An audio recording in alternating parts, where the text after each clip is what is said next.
the amazing effects of burnout and why you should. So we have a new goal, and in the spirit of that new goal, we are on fire. And on fire with all the best intentions in the world. We move forward with a half-baked plan, thinking this time we're gonna be consistent and we're gonna go get our goals. But what always shows up? Well, of course, burnout. So it makes sense it has a negative connotation, as it's the reason so many people, artists, creatives, have to halt their work and their progression and stop doing that thing that we love, ultimately. Now, what if I told you there's a way to actually use burnout to be faster, more efficient, plainly just better at our craft, and the most important thing, being able to show up through the journey every day, still performing it with joy. I think we can all agree that's amazing, so let's get into it. Now, the main reason we have issues with burnout is that we don't properly prepare for it to show up, as if it doesn't show up every single time we set ourselves on a new commitment. And that can be any single time we decide we're gonna start with consistency of our craft, or even plainly just picking up something that we haven't been doing in a while. But why I believe it's so important to properly understand burnout so we can actually use it as a tool is that when I think about my own personal journey, as a musician, the biggest levels up and steps up of mastery, my biggest improvements happened every single time I was pushed to the edge, and my stress was pushed to the edge, and I reached that point of burnout. Now, I had to probably take some days, weeks, or months off just to recover. But when I started to learn more about this, I started to realize that I can manipulate this to then reduce all that time, and hopefully we could talk about how we can reduce the most time possible so we could just keep rolling over improvements without needing that recovery time. This is something I've experimented on multiple times with myself. I've started to realize that one of the most important things to do is that you gotta have a start and end date.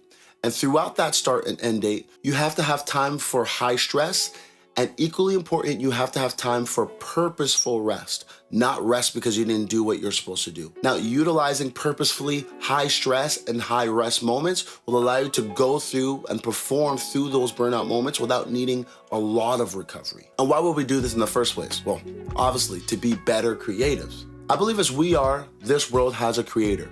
And like us, that creator leaves its style and imprint all around various things in this world. So saying that, we see there's so many instances all around us, not just in creative things, that when we start to push things towards the limit, but towards the limit with proper care, and that stress creates growth. Now, pushing things too far, that stress becomes unbearable, things start to break, things don't grow. Water feeds plants, too much water, they die. Just enough weight on the bar, you're gonna start seeing growth. Too much weight on the bar, that's when you're actually gonna break things past the point of natural recovery. High stress followed by proper rest is vital. Now, I'm about giving you actual tools and things you can implement every single time you walk away from one of my videos.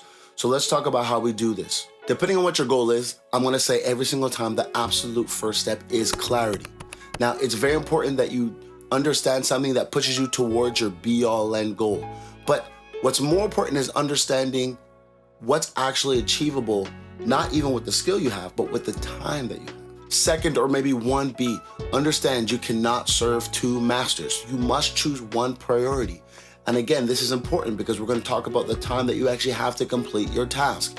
If you're trying to do two things and think of them as a priority, that doesn't work. One thing must be the priority, and with any time you have left, fine, work on that other thing. But let's talk about the priority first. This is gonna be incredibly important when conserving and properly giving out your mental energy so you can constantly and consistently show up for yourself. So now that we talked about clarity and actually understanding what your main priority is and not having multiple at the same time, then we wanna talk about how much hours you have to devote to that. So that is on a daily, that is on a weekly, that is on a monthly level. You wanna actually look at your calendar as best as you can and map out how much time you have to devote to your craft. Now, maybe you have something or a week that is the same every week. Me, as a live musician, my shows, the time I have to leave or be there, that changes on a weekly level. So I have to actually scope out daily, weekly, and monthly to make sure I have enough time to devote and dedicate to my craft. And you should do the same to make sure that the goals we're setting are realistic with the time that you have. So you might have looked through your calendar and said, you know what, I can absolutely 100% dedicate 30 minutes a day to my craft. That 30 minutes is 3.5 hours a week, that's 14 hours a month. Now, when you scope out and you look at what you're trying to achieve and how you're trying to show up, is that enough time to be able to complete what you're trying to complete? And if it's not enough time, you have to decide, do you change goals? Or maybe your goal is now just to show up at least for this point in time, as you're in a different season where maybe you don't have as much time as you'd like. Also, something to note, when you're talking about 30 minutes, you have to leave time to be just a human. So that 30 minutes might only be 20 minutes. It might take you 5 minutes to set up, 5 minutes to take down. Life might get in the way. You can't be a perfect person. So that 30 minutes, you have to actually even think, probably knock 10 minutes off that time of you just getting around. And if it is an actual 30 minutes, then you're probably more looking at blocking a 40 or 45 minutes to guarantee that it's 30 minutes of actual focus, not just saying you're doing work. Don't take this step for granted. Counting up the time that you have in the day, in the week, and the month is important for you understanding your goal and how realistic or unrealistic your goal is. Now, we are creators. We love unrealistic goals, and that's fantastic. But now you cannot manufacture time throughout your day. So you have to understand a few things when you look at how much time you can actually commit to dedicating to your craft. Do I have enough time to complete the things I actually want to complete? Am I in a phase where now maybe I'm just building skills, so showing up is the best thing I can do? Because realistically, you have to think there's a point in your creative where showing up is not enough anymore. You have to start completing things. Completing things in itself is what sometimes takes us to our next level. So these are all things that are important to properly assess and go over with yourself to understand how you're going to be properly utilizing burnout to become a better creative. For example, let's say you want to make YouTube videos and you said, I have 20 minutes a day to dedicate towards showing up making a YouTube video. You're going to quickly find out 20 minutes is not enough to actually commit to getting better on a weekly basis. So maybe start taking that goal down to a monthly basis.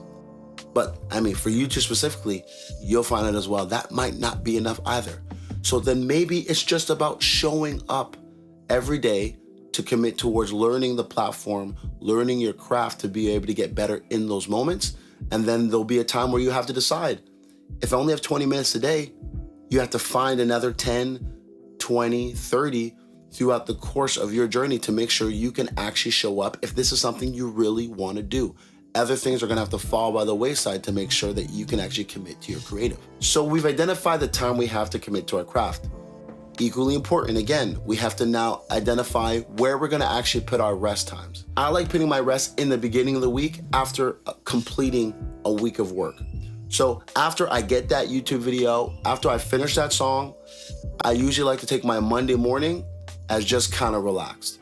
Now, within that Monday day, I might have one main task I want to get done, but ultimately I start off with just chilling and just having fun, because that's what works for me personally, to make sure now I can commit to work and commit to the stress of learning new skills and getting better for the rest of the week. We have to understand that burnout is a coping mechanism from our mind. Our mind is always trying to protect us.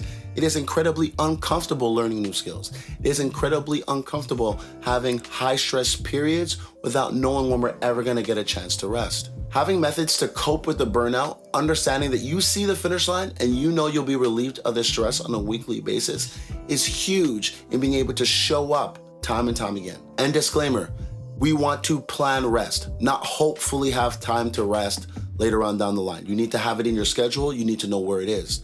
What happens is, if our brain doesn't see it, brain doesn't know for sure it's coming, it's not gonna work. So some of you who are very mentally strong, you don't need that. That's fine, but that's not the majority of us. I would urge you, try this for 30 days. Map out your week, know exactly how much time you have to dedicate to your craft, and plan time for rest.